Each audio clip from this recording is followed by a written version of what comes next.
state health department, and Hank, as you know, New York also just declared a state of emergency. But I want to start on the West Coast.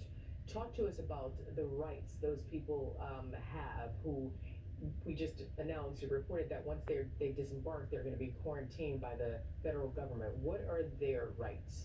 Well, the Constitution of the United States confers on them fundamental rights. They cannot have their liberty deprived without due process of law. They can't be searched. They can't have their property seized unreasonably.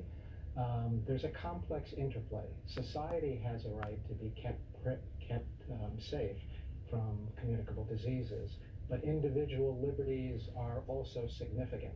And how those rights are balanced in the context of what we're living with this particular virus is a significant legal question. But I mean, listen, I'm sure the people will, go along with the plan and quarantine where the government places them because they want to make sure that their fellow man is safe. However, what if you say, I don't want to be quarantined? Do you have any rights to say no? You do.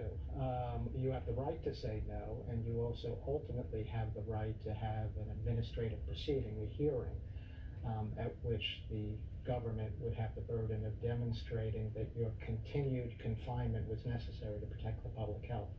Ordinarily, courts are very deferential to public health authorities in the context of a public health crisis, but those are significant rights, and the trick, most importantly, is that government officials have to be sensitive to those rights. Yeah, but what if you were infected? You know you're one of the passengers, you're infected, and you say, I'm not going to be quarantined. So now you know that you're carrying this potentially deadly virus to someone else, potentially. In those circumstances, the government has the ability to maintain you in a confined situation, to be quarantined even against your wishes until such time that your release would no longer pose a threat to the public. Okay, so we've been talking about the government. What about the powers that state officials have in the face of a public crisis like this? They have a wide array of tools that have been in law since the late 19th and early 20th century, at a time when medical science wasn't nearly as sophisticated as today, and public health officials had limited means to sort of address communicable diseases. So the state, most notably local officials, which is the first line of defense, have the ability to isolate and quarantine. They have the ability to compel an examination of a person.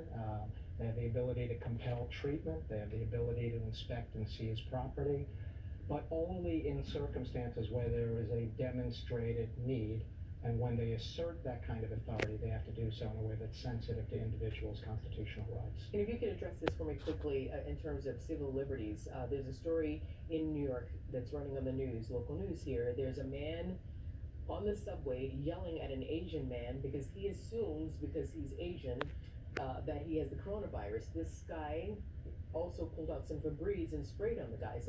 Eric. Thanks, Art. Well, we have word that Vice President Mike